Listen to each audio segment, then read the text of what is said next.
Hello student, हम लोग prism classes Patna में आपका स्वागत है।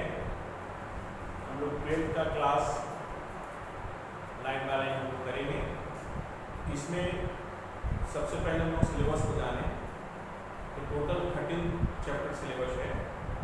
पहला चैप्टर है रिलेशन एंड फंक्शन, दूसरा है इनवर्स ट्रिग्नोमेट्रिकल फंक्शन, तीसरा है मैट्रिसेस, चौथा है डिटरमिनेंट, पांचवा है डिफरेंशिएबिलिटी, छठा है एओडी, सातवां है इंडिफिनिट इंटीग्रेशन इंडिफिनिट, आठवां में है आपका एरिया ऑफ बाउंडेड, नौवां है आपका वेक्टर डिफरेंशियल इक्वेशन और 10वां है आपका वेक्टर।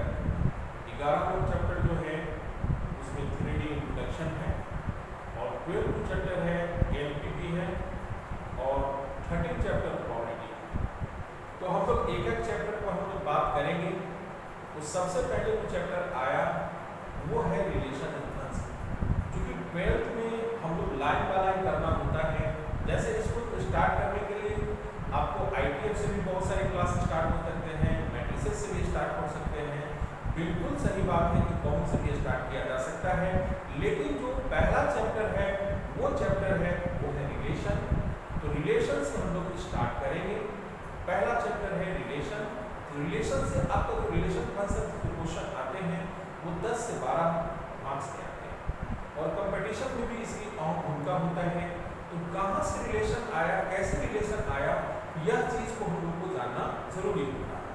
तो रिलेशन को समझने के लिए आपको सबसे पहले जानना पड़ेगा ऑर्डर पेयर से हम लोग बात करेंगे। तो सबसे पहले देखिए आपको बेसिक से हम लोग को समझना होगा।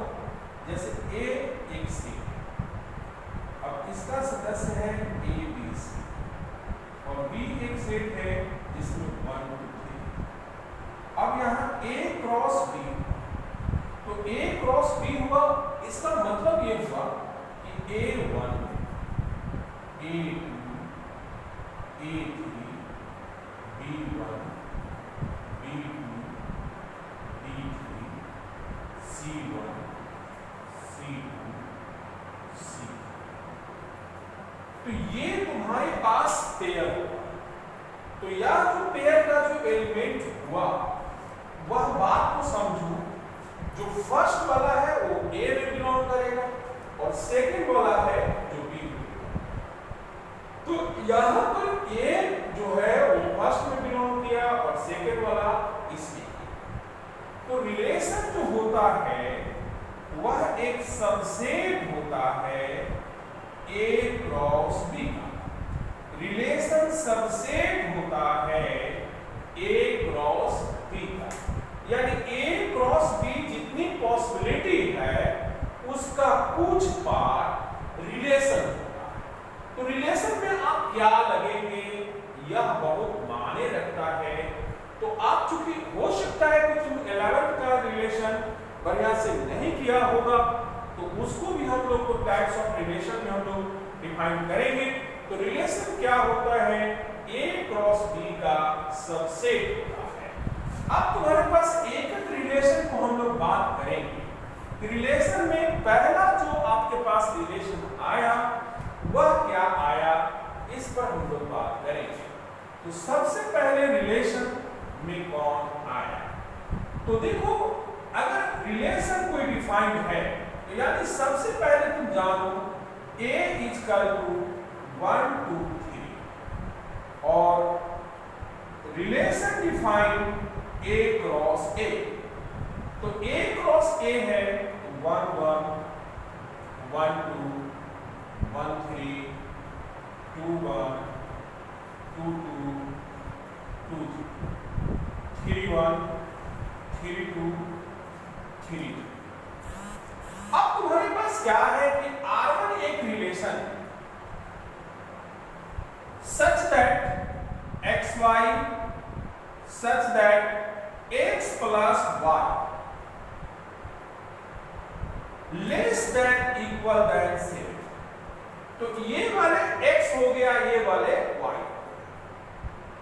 ये x है ये y है, यानी x प्लस y को जोड़ के देखो तो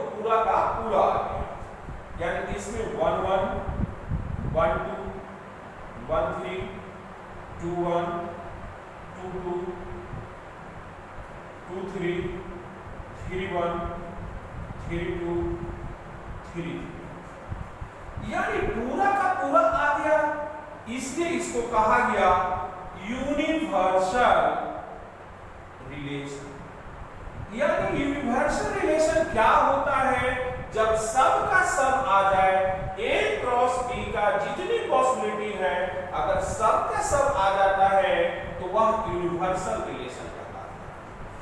और अगर xy such that x plus y greater than equal than 7, तो यहां पर देखो कि x plus y कभी भी 7 से ज्यादा नहीं।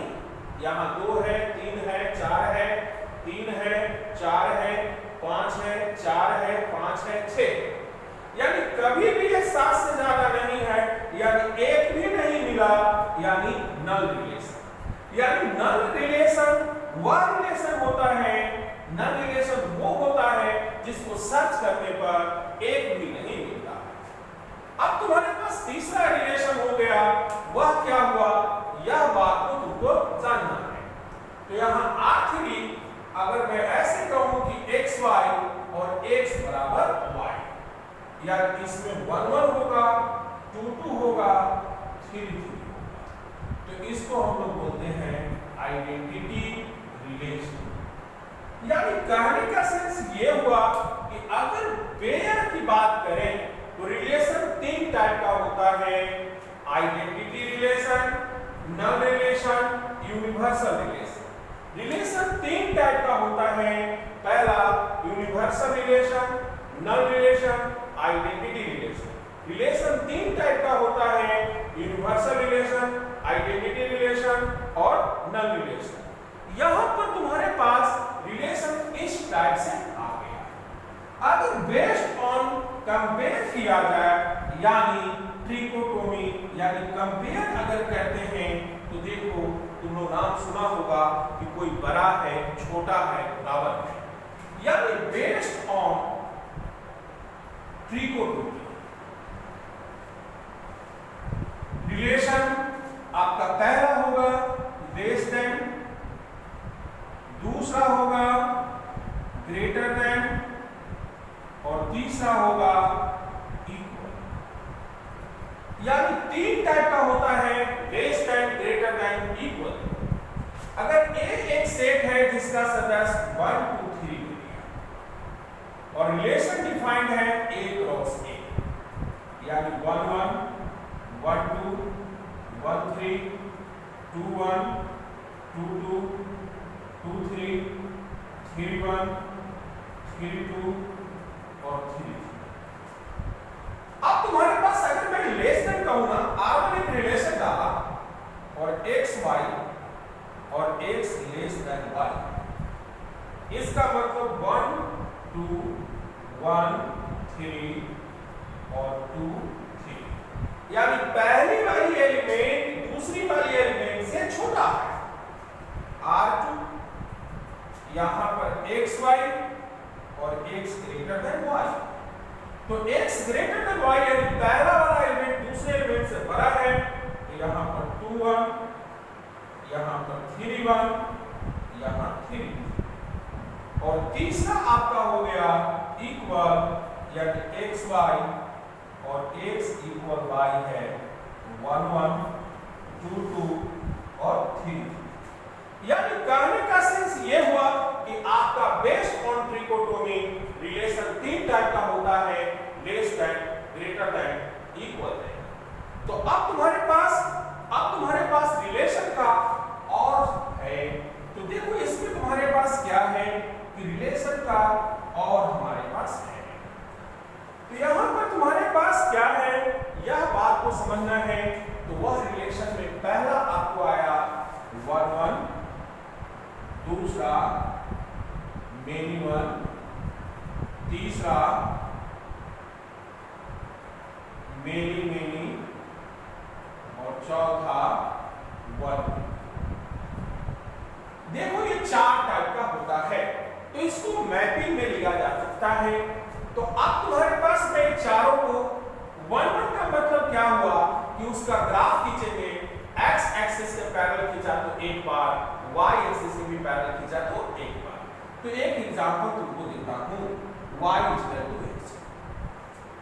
यहां पर x3 का ग्राफ ऐसा, तो यहां पर एक बार कटा, यहां पर भी एक बार, तो ये आपका 1 हो गया।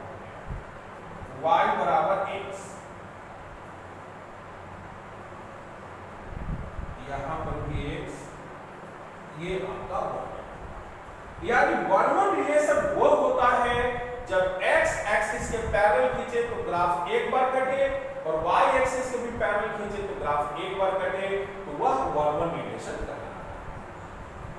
अब तुम्हारे पास दूसरा आपको आएगा मेन इनवर्स करना है, तो y x। अब देखो x एक्सिस के पैरेलल खींच रहे हो तो दो बार कट रहा है और y एक्सिस के पैरेलल खींच रहे हो तो एक बार कट रहा है, तो मेनी। तीसरा है मेनी मेनी, यानी यहां पर तुम्हारे पास x एक्सिस के पैरेलल खींच रहे हो तो दो बार, y एक्सिस के भी पैरेलल खींच रहे हो तो एक से अधिक बार, तो ये मेनी। तो वन मेनी कब होगा? जब तुम्हारे पास x एक्सिस के पैरेलल खींचा जाएगा तो एक बार, y एक्सिस के पैरेलल खींचा जाएगा तो दो बार। यानी आपको दिमाग में सेट करना है, यह वाला पहला वाला x एक्सिस का है और दूसरा वाला y एक्सिस का है। 1 1 है, इसका मतलब एकक बार। यहां 1 मेनी है, इसका मतलब x एक्सिस एक से अधिक और वहां y एक्सिस आपका एक। यहां पर तुम्हारे पास जो है x एक्सिस एक से अधिक और y एक्सिस पर भी एक से अधिक।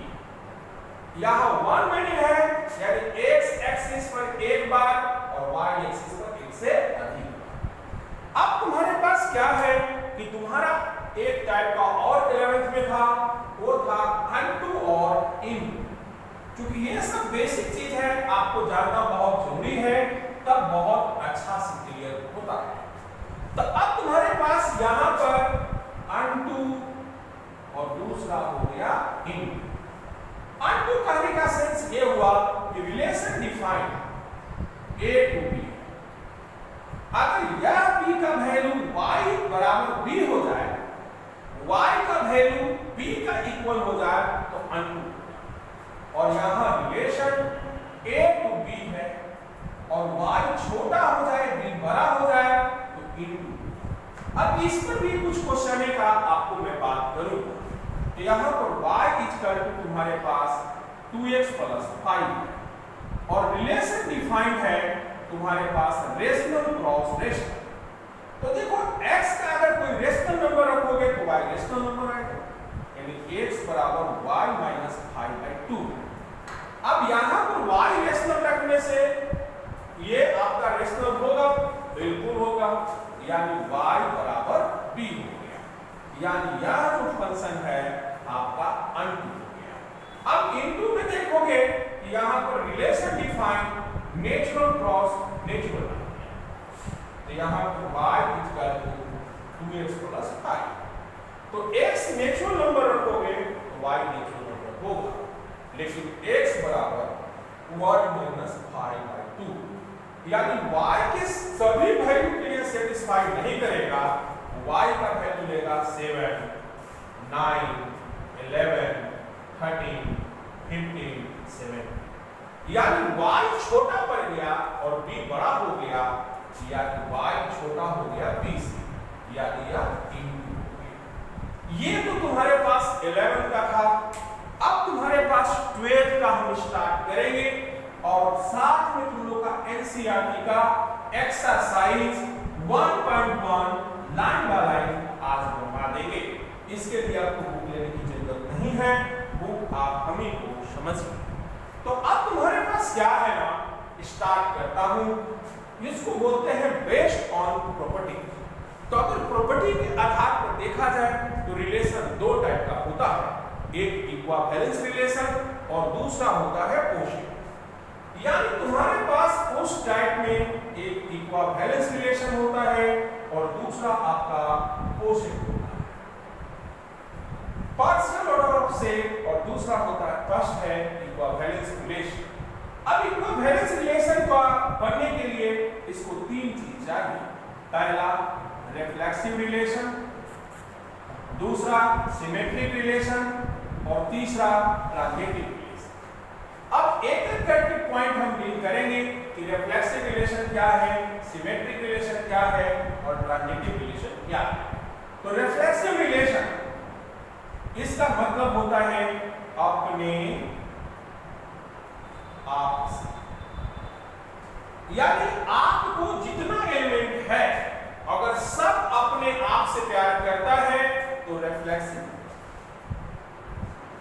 मीन्स ए का रिलेशन ए से। अब इसका एक एग्जांपल समझो, ए एक सेट है 1 2 3। अगर इसको रिफ्लेक्सिव रिलेशन है तो 1 को 1 से, 2 को 2 से और 3 को 3 से। ये होना नेसेसरी है, यानी अपने आप से प्यार करना जरूरी है। स्टूडेंट यह ध्यान देना, कभी कभी टेंशन होता है, आदमी सोचता है कि हम नहीं रहेंगे, यह इसका मतलब यह है कि उसको रिफ्लेक्सिव रिलेशन नहीं है। रिफ्लेक्सिव रिलेशन का मतलब आपको कितना भी कष्ट हो, आपको रहना है, आपको अपने शरीर से प्यार करना है, यानी रिफ्लेक्सिव रिलेशन मींस ए का रिलेशन ए से होना चाहिए। अब देखो तुम्हारे पास दूसरा है सिमेट्रिक रिलेशन। तो सिमेट्रिक रिलेशन में क्या होता है, यह बात को समझो। ए का रिलेशन बी से और बी का रिलेशन ए से। ए का रिलेशन अगर बी से है और बी का रिलेशन ए से है तो वह सिमेट्रिक रिलेशन होगा, यानी हम आप से और आप हमसे, हम आप से और आप हमसे, हम आप से और आप हमसे। इसका मतलब यह हुआ कि अगर ए का रिलेशन बी से है तो बी का रिलेशन ए से होगा। जैसे इसका एग्जांपल समझो, पैरेलल, ये ए है और बी है, ए पैरेलल है बी का तो बी पैरेलल है ए का। परपेंडिकुलर लाइन, यहाँ ए है ये बी है तो ए परपेंडिकुलर है बी का तो बी परपेंडिकुलर भी ए का। इसको बोलते हैं सिमेट्रिक रिलेशन, इसको बोलते हैं सिमेट्रिक रिलेशन। यानी कहने का सेंस कि अगर 1 2 को चाहता है तो 2 को 1 को चाहना चाहिए। अगर ऐसा बात है तो वह सिमेट्रिक है, अदरवाइज सिमेट्रिक नहीं है। और तीसरी बात आती है वो है ट्रांजिटिव। तीसरी बात आती है वो है ट्रांजिटिव। ट्रांजिटिव में देखो एनसीईआरटी किताब से लेकर सभी लोगों ने क्या लिखा है इसके बारे में हम बात करें। तो अब तुम्हारे पास अगला है ट्रांजिटिव रिलेशन, यानी ए का रिलेशन बी से, बी का रिलेशन सी से, तो ए का रिलेशन सी से होना चाहिए। ए का रिलेशन बी से, बी का रिलेशन सी से, तो ए का रिलेशन सी से होना चाहिए, तो ये ट्रांजिटिव होगा। इसका एक स्पेशल केस आता है बाबू, स्पेशल केस, ए का रिलेशन बी से और बी किसी से रिलेशन ही नहीं बनाए तब भी ट्रांजिटिव होगा। यह बुक में नहीं लिखी हुई है, बुक में केवल यह बात लिखी हुई है। तो ए स्पेशल केस जानना बहुत जरूरी है। तो यहां पर देखो, अब तुम्हारे पास यानी ट्रांजिटिव रिलेशन होने के लिए पहला रिफ्लेक्सिव रिलेशन चाहिए, यानी ए का रिलेशन ए से होना चाहिए। दूसरा ट्रांजिटिव रिलेशन होना, सॉरी सिमेट्रिक रिलेशन होना चाहिए, ए का रिलेशन बी से और बी का रिलेशन ए से। और तीसरा ट्रांजिटिव रिलेशन होना चाहिए, ए का रिलेशन बी से, बी का रिलेशन सी से, तो ए का रिलेशन सी से होना चाहिए। स्पेशल केस बताए हैं कि ए का रिलेशन बी से और बी किसी से रिलेशन ना बनाए तब भी ट्रांजिटिव होगा। अब इसका एनसीईआरटी की किताब में कहां क्वेश्चन दिया है अभी हम तुमको बताएंगे कि देखो यहाँ पर क्वेश्चन दिया हुआ है जो लोग कंफ्यूज कर जाते हैं। तो अगर ये तीनों गुण जिसमें रहेगा तो उसको हम लोग बोलेंगे इक्विवेलेंस रिलेशन। इक्विवेलेंस रिलेशन होने के लिए वह रिलेशन में रिफ्लेक्सिव होना चाहिए, सिमेट्रिक होना चाहिए, ट्रांजिटिव होना चाहिए। अगर ये तीनों गुण से संपन्न है तो वह इक्विवेलेंस रिलेशन है। अब तुम्हारे पास क्या है कि सिमेट्रिक रिलेशन। अब यहाँ पर नॉट सिमेट्रिक रिलेशन। देखो तुम लोग नाम सुना होगा सोटेमी का। ए का रिलेशन बी से है और बी का रिलेशन ए से नहीं है, तो इसको हम लोग बोलते हैं not symmetric relation. Not symmetric relation. अब तुम्हारे पास ए सिमेट्रिक रिलेशन होता है, तो ए सिमेट्रिक रिलेशन में क्या होता है, ए का रिलेशन बी से है और बी का रिलेशन ए से है और ए इक्वल बी अलाउ है, तो उसको बोलते हैं एसिमेट्रिक रिलेशन। Asymmetric relation. तो यहां पर तुम्हारे पास फिर से मैं रिपीट कर देता हूं क्योंकि ये 12th में यही तुमको पढ़ना है। अब इस पर एनसीईआरटी के हम सारे क्वेश्चन को लाइन बाय लाइन आपको करवाएंगे। आपको बुक लेने की कोई जरूरत नहीं है, आपको एनसीईआरटी किताब लाइन बाय लाइन करवा दूंगा, प्लस रेफरेंस बुक भी लाइन बाय लाइन करवा दूंगा। इससे पहले ऊपर लिख दो एक्सरसाइज 1.1। इसमें तुमको पढ़ना है पहला रिफ्लेक्सिव रिलेशन, यानी ए का रिलेशन ए से। दूसरा पढ़ना है सिमेट्रिक रिलेशन, ए का रिलेशन बी से और बी का रिलेशन ए से। और तीसरा पढ़ना है ट्रांजिटिव रिलेशन, ए का रिलेशन बी से, बी का रिलेशन सी से, तब ए का रिलेशन सी से। यहाँ इफ और यहाँ पर इफ। इसका स्पेशल केस बिल्कुल नहीं भूलना, स्टार बना दो। ए का रिलेशन अगर बी से है तो बी किसी से रिलेशन ना है। यही मुख्य बातें को हम लोग करेंगे। पहला क्वेश्चन है बाबू एनसीईआरटी का, समझो। क्योंकि एक का क्वेश्चन मैं करवाऊंगा, आपको पहचानना है, आइडेंटिफाई करना है कि कौन रिफ्लेक्सिव है, कौन सिमेट्रिक है और कौन ट्रांजिटिव। यह तीनों आपको पहचानना है। यही पहला क्वेश्चन में लिखा हुआ है। फर्स्ट का फर्स्ट, ये प्रिंसिपल नंबर हुआ, ये सब नंबर हुआ। इसमें पहला क्वेश्चन दिया है कि ए एक सेट है 1 2 3 4 5 6 7 8 9 10 14। Relation define X Y such that y equal to 3x। तो पहले रिलेशन इससे क्रिएट कर लो। y बराबर 3x है, यानी x का वैल्यू 1 रखते हो तो 1 into 3 होगा। 2 रखोगे तो 2 3 जा 6 होगा। 3 रखोगे तो 3 3 जा 9 होगा। 4 रखोगे तो 12 होगा। और 5 रखोगे तो यहाँ पर नहीं होगा। 5 रखने से आपके पास ये नहीं होगा। यह बात क्लियर करना है। यानी 1 रखने पर 3 आ रहा है, 2 रखने पर 6 आ रहा है, 3 रखने पर 9 आ रहा है और 4 रखने पर 12 आ रहा है। यह बात को तुम ध्यान से देखो। रिफ्लेक्सिव रिलेशन क्या कहता है अपने आप से? क्या इसमें 1 से प्यार कर रहा है? नहीं सर, रिफ्लेक्सिव नहीं होगा सर।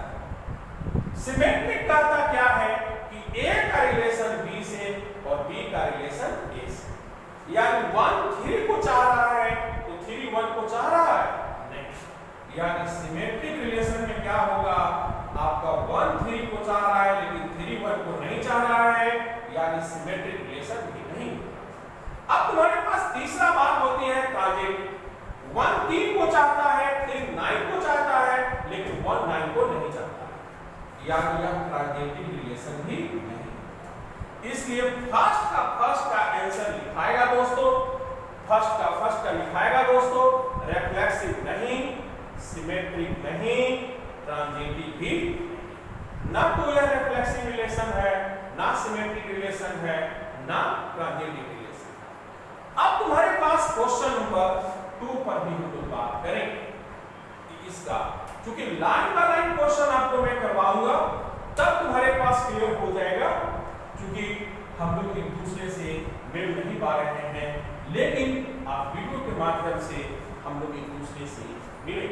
तो अब तुम्हारे पास क्वेश्चन नंबर 2 का रहा है, रिलेशन डिफाइन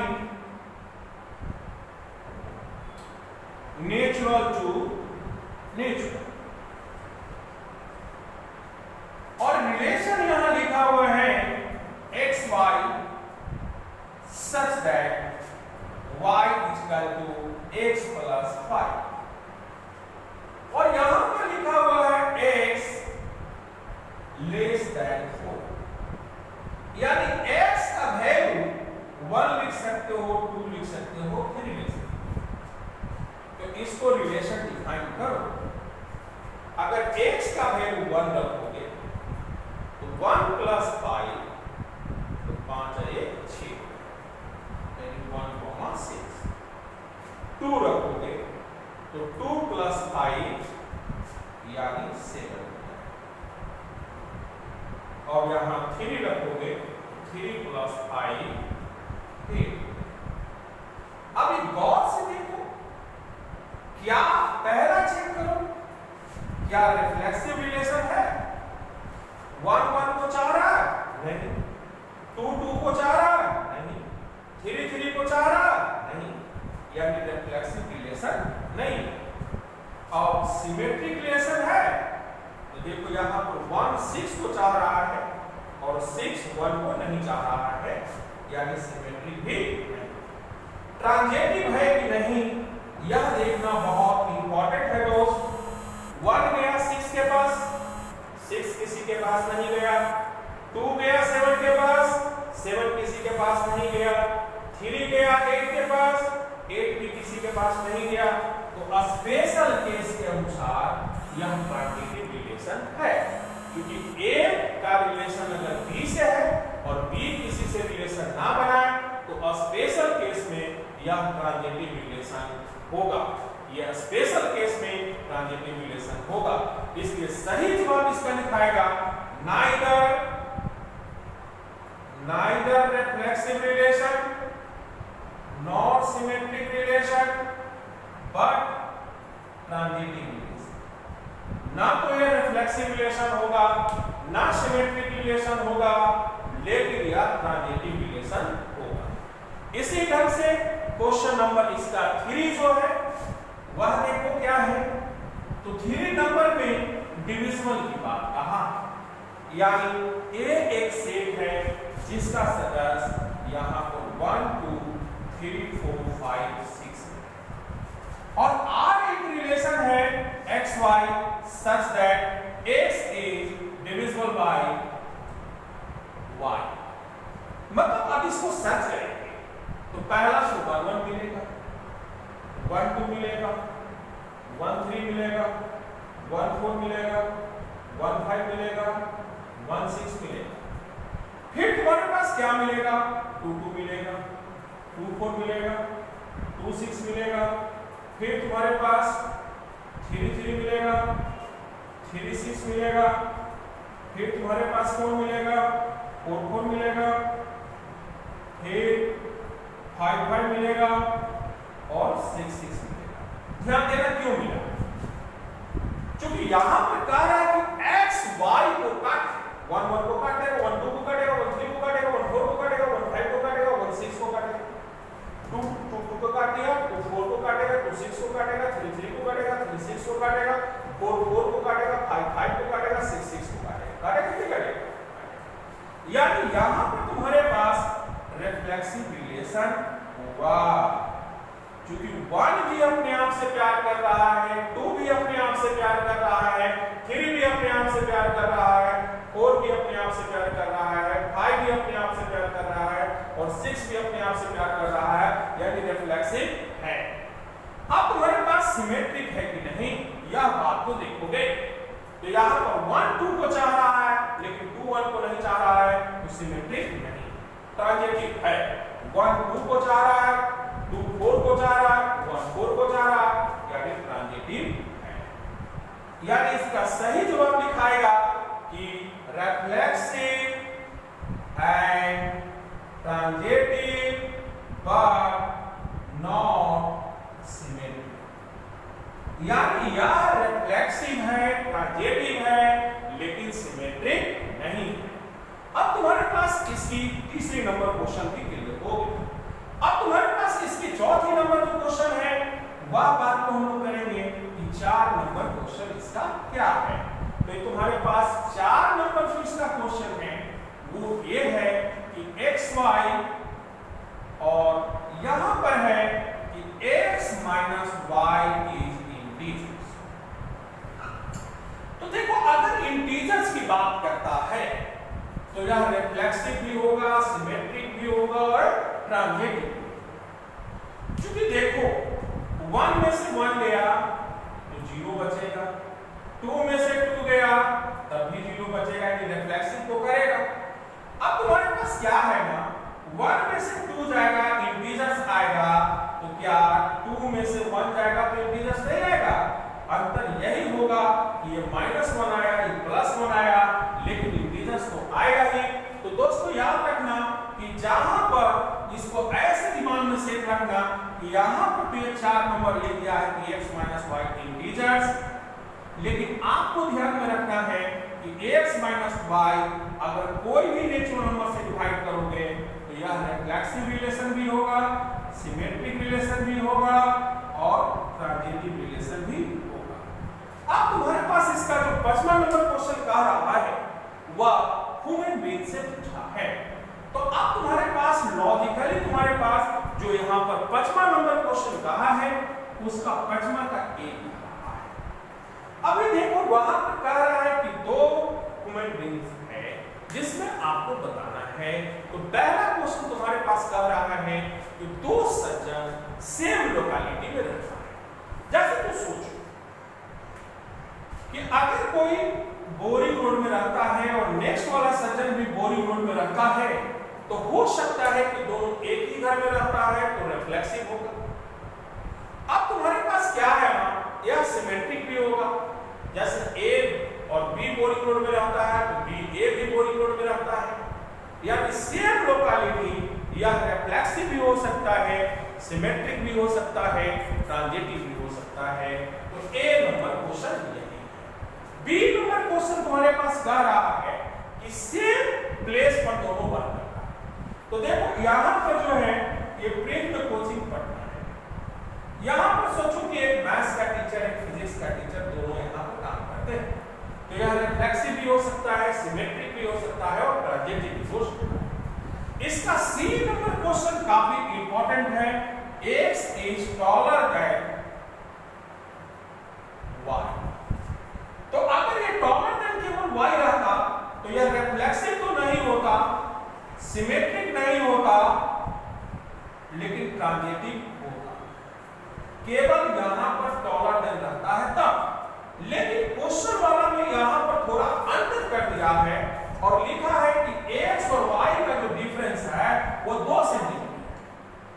तो ऐसे सोचो कि ट्रांजिटिव फंसे तो जहां पर वह डिफरेंस जैसे देखो कि अगर a से बड़ा b 2 सेंटीमीटर और b से c ये भी 2 सेंटीमीटर, तो a से c 2 तो कितना हो जाएगा 4 सेंटीमीटर। यानी कहने का सेंस ये हुआ कि a से c 4 सेंटीमीटर हो जाएगा।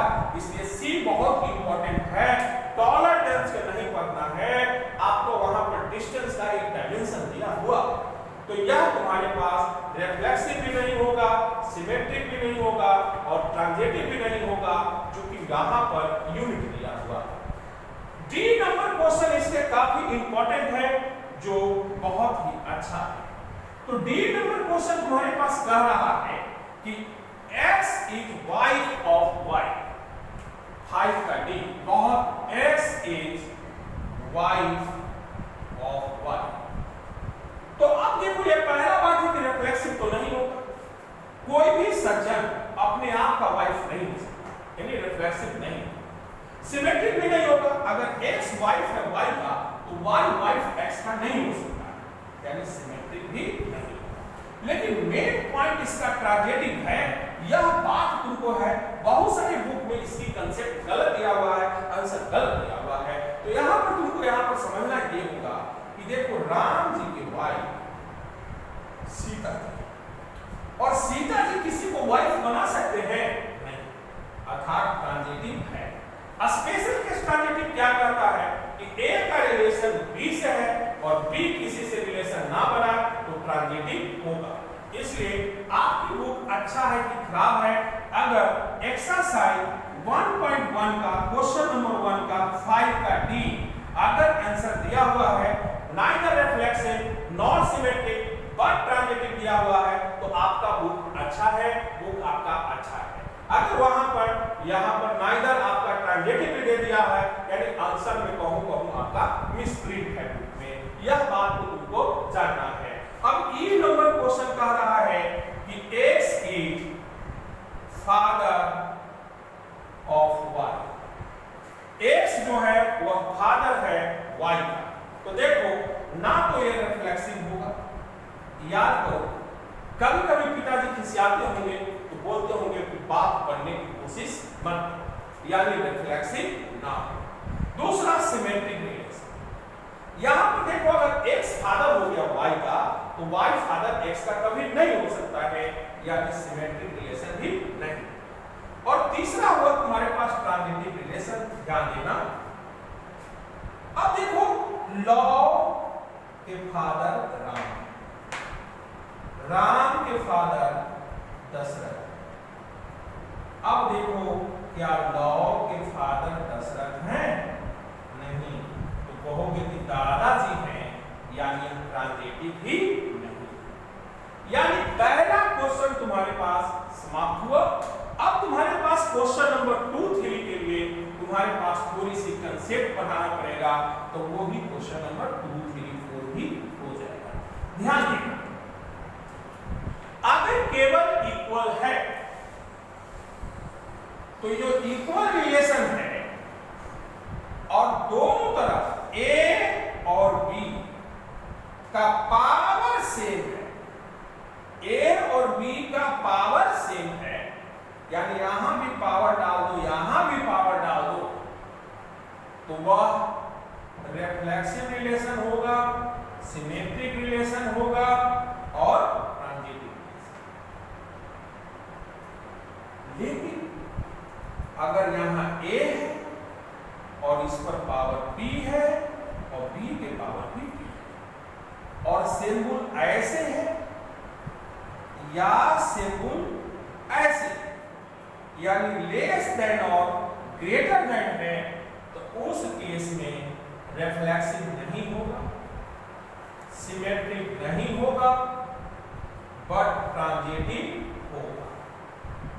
लेकिन अगर पावर सेम नहीं है, मींस यहां पर ऐसे ध्यान में रखें, तीसरा केस a के power p less than equal than b के पावर p, या a के power p greater than equal than b के पावर p, तो इस केस में रिफ्लेक्सिव हो जाएगा क्योंकि इक्वल है, आपका सिमेट्रिक नहीं होगा क्योंकि इनइक्वालिटी सिंबल लगा हुआ है, ट्रांजिटिव हो जाएगा। यानी रिफ्लेक्सिव और ट्रांजिटिव होगा लेकिन सिमेट्रिक नहीं होगा। लेकिन अगर पावर सेम नहीं है, मींस अगर ऐसे लिखा हुआ है a square less than equal than b cube, तो देखो दोनों का पावर सेम नहीं, तो जब पावर सेम नहीं होगा तो ना तो ये रिफ्लेक्सिव होगा, ना सिमेट्रिक होगा और ना ही ट्रांजिटिव होगा।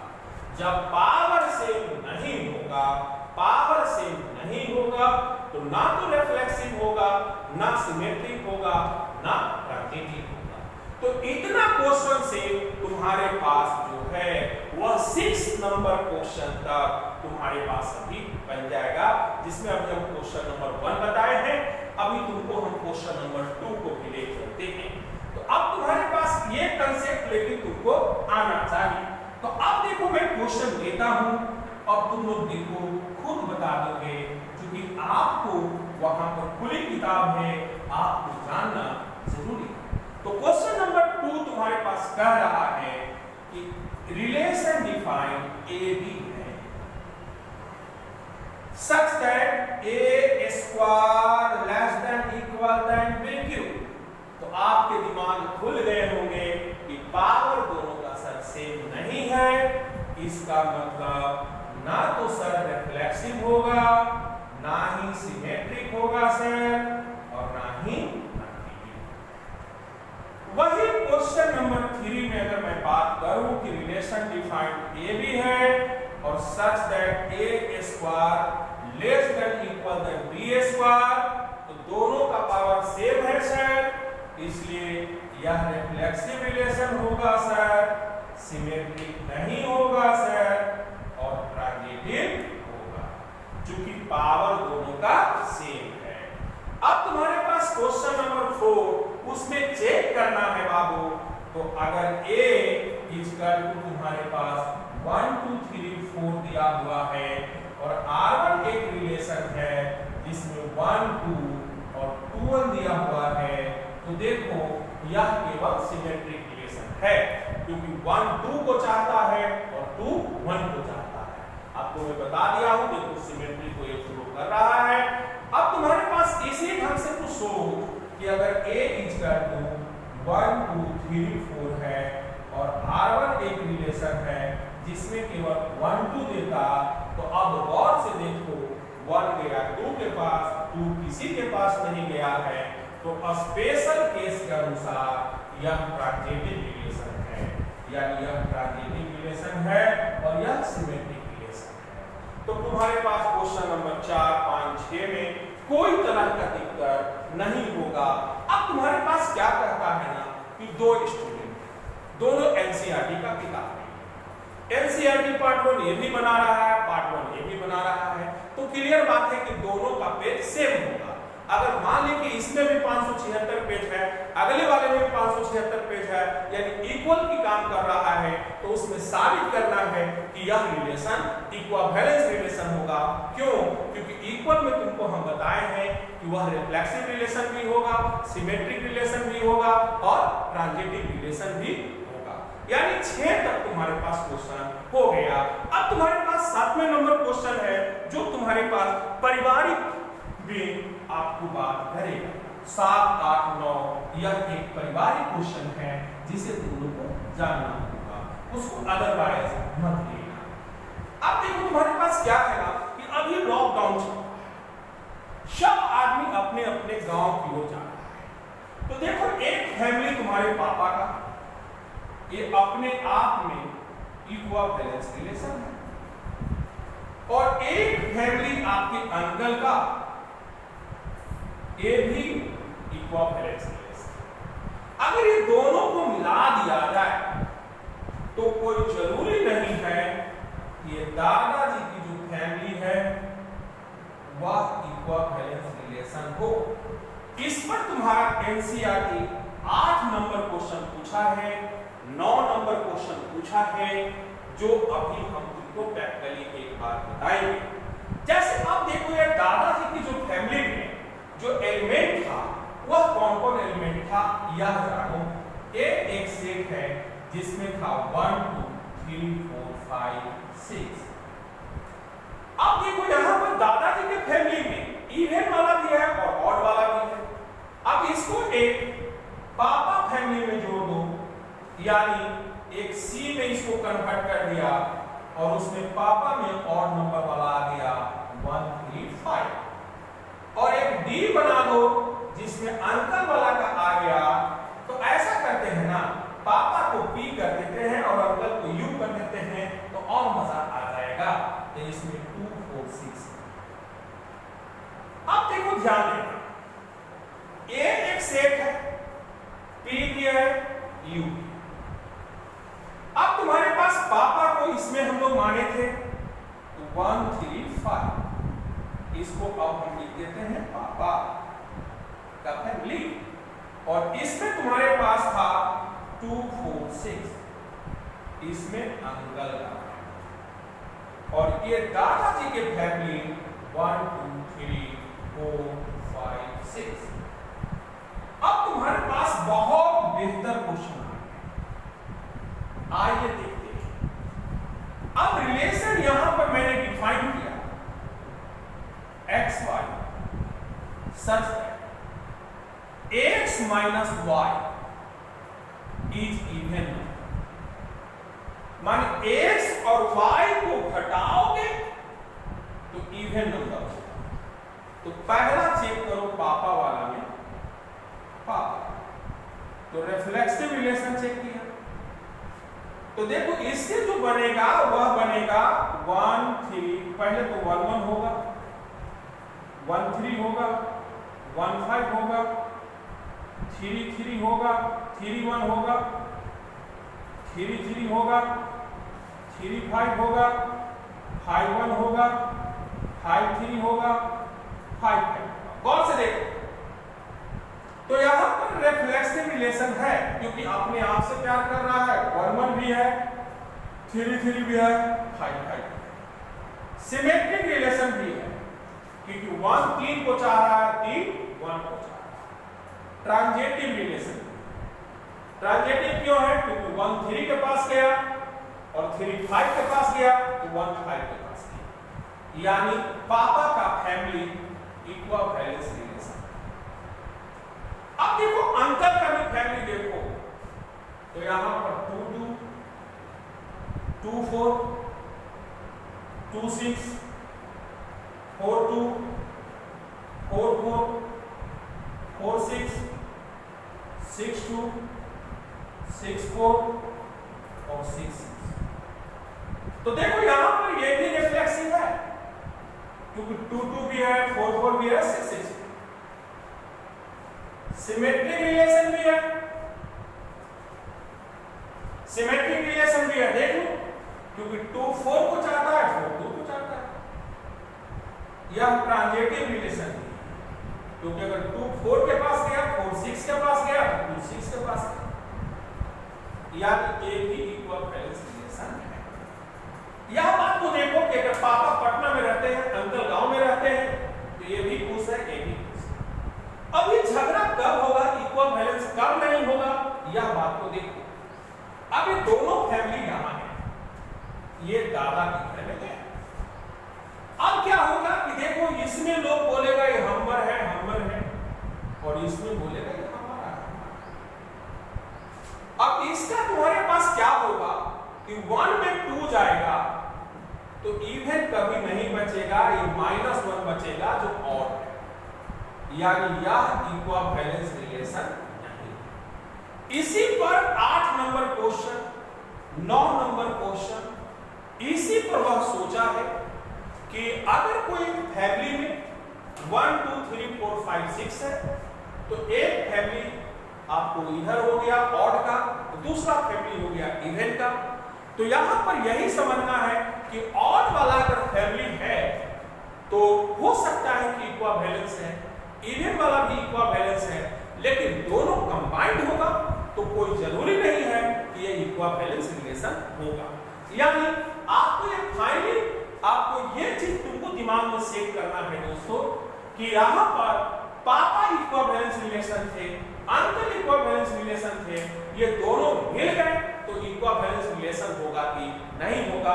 क्योंकि तुम बिहार में भी बिलोंग करते हो तो देखो बिहार सरकार जो भी चल रही है 3 पार्टी से चल रही है।